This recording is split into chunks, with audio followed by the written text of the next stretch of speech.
दोस्तों, क्या भारत का ब्रह्मोस मिसाइल सिस्टम अब खाड़ी देशों की सुरक्षा का हिस्सा बनने जा रहा है? और क्या यूएई भारत से ऐसा रक्षा सौदा करने जा रहा है जो पूरे पश्चिम एशिया की रणनीतिक तस्वीर बदल सकता है? और क्या भारत ईरान के खिलाफ ब्रह्मोस को उतारने जा रहा है? जानते हैं इन सभी खबरों के बारे में एक एक करके डिटेल में। किस तरह से यूएई भारत की ब्रह्मोस से लेकर डिफेंस सिस्टम में इंटरेस्ट दिखा रहा है, सबको डिटेल में कवर करते हैं। दरअसल भारत और संयुक्त अरब अमीरात यानी यूएई के बीच एक बड़ा रक्षा समझौता होने की खबर सामने आई है। रिपोर्ट्स के मुताबिक यूएई भारत के ब्रह्मोस सुपरसोनिक क्रूज मिसाइल और आकाश तीर एयर डिफेंस सिस्टम को खरीदने में रुचि दिखा रहा है। अगर ये सौदा अंतिम रूप लेता है तो ये दोनों देशों के बीच अब तक के सबसे बड़े रक्षा समझौतों में से एक हो सकता है। पिछले कुछ वर्षों में भारत और यूएई के संबंध लगातार मजबूत हुए हैं। व्यापार, निवेश, ऊर्जा और रणनीतिक सहयोग के साथ साथ अब रक्षा क्षेत्र में भी दोनों देश तेजी से आगे बढ़ रहे हैं। ऐसे में ब्रह्मोस और आकाश तीर जैसे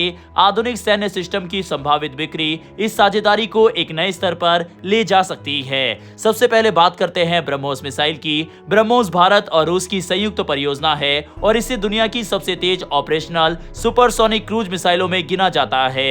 ये मिसाइल लगभग मैक 2.8 यानी ध्वनि की गति से करीब 3 गुना तेज रफ्तार से उड़ सकती है। इसकी सबसे बड़ी खासियत इसकी गति और सटीकता है, जिसके कारण दुश्मन के पास प्रतिक्रिया देने के लिए बहुत कम समय बचता है। ब्रह्मोस को जमीन, समुद्र और हवा तीनों प्लेटफॉर्म से लॉन्च किया जा सकता है। भारत पहले ही फिलीपींस को ब्रह्मोस मिसाइल बेच चुका है और अब इंडोनेशिया, वियतनाम जैसे कई देश भी इसमें रुचि दिखा रहे हैं। अगर यूएई इस मिसाइल को खरीदता है तो वह भारत का एक और महत्वपूर्ण रक्षा साझेदार बन जाएगा। एक्सपर्ट्स का मानना है कि यूएई इस सौदे के जरिए अपनी रक्षा खरीद को अधिक विविध बनाना चाहता है। अभी तक यूएई की सैन्य जरूरतें मुख्य रूप से अमेरिका और पश्चिमी देशों पर निर्भर रही है, लेकिन बदलते वैश्विक माहौल में अब वह अलग अलग देशों से आधुनिक सैन्य तकनीक हासिल करना चाहता है ताकि किसी एक देश पर अत्यधिक निर्भरता न रहे। इस संभावित सौदे का एक बड़ा रणनीतिक पहलू भी है। यूएई और ईरान के बीच फारस की खाड़ी मौजूद है और दोनों देशों के बीच समुद्री दूरी काफी कम है। ऐसे में ब्रह्मोस जैसी तेज मिसाइल यूएई की समुद्री सुरक्षा और प्रतिरोधक क्षमता को काफी मजबूत कर सकती है। हालांकि ये ध्यान रखना जरूरी है कि अभी तक इस सौदे को लेकर कोई आधिकारिक घोषणा नहीं हुई है और बातचीत का दौर जारी है। अब बात करते हैं आकाश तीर सिस्टम की, जिसकी चर्चा हाल के महीनों में काफी बड़ी है। आकाश तीर भारत का स्वदेशी air defence command and control system है, जिसे भारत इलेक्ट्रॉनिक लिमिटेड यानी बीईएल और भारतीय सेना ने मिलकर विकसित किया है। सरल भाषा में समझे तो आकाश तीर कोई एक मिसाइल सिस्टम नहीं, बल्कि एक ऐसा नेटवर्क है जो रडार, सेंसर और हथियार प्रणालियों को आपस में जोड़ता है।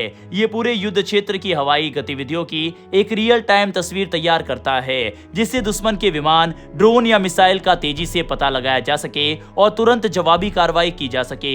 आकाश तीर की सबसे बड़ी ताकत इसकी ऑटोमेशन क्षमता है। ये अलग अलग स्रोतों से आने वाले डेटा को एक साथ जोड़कर कमांड सेंटर को तुरंत जानकारी देता है। इससे डिसीजन लेने की प्रक्रिया तेज हो जाती है और युद्ध के दौरान प्रतिक्रिया देने में लगने वाला समय काफी कम हो जाता है। रिपोर्ट्स के अनुसार आकाश तीर भारतीय वायुसेना के integrated air command and control system और भारतीय नौसेना के नेटवर्क से भी जुड़ा हुआ है।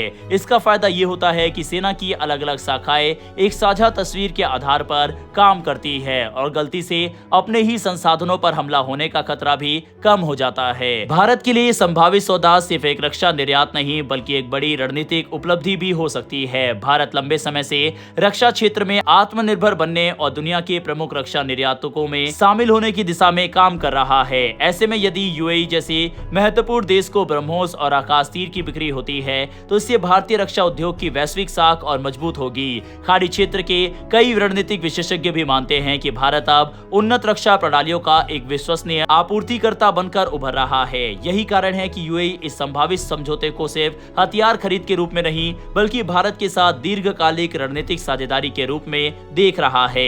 अब देखना दिलचस्प होगा कि भारत और यूएई के बीच चल रही ये बातचीत कब अंतिम रूप लेती है और क्या ब्रह्मोस तथा आकाश तीर वास्तव में खाड़ी क्षेत्र की सुरक्षा व्यवस्था का हिस्सा बनते हैं या नहीं। बहरहाल दोस्तों, इस वीडियो में इतना ही। डिफेंस से जुड़ी डेली ऐसी वीडियो के लिए नीचे दिए गए सब्सक्राइब बटन को प्रेस कर बेल आइकन को जरूर दबा ले। फिर मिलेंगे ऐसी एक नई वीडियो के साथ। धन्यवाद। जय हिंद, जय भारत।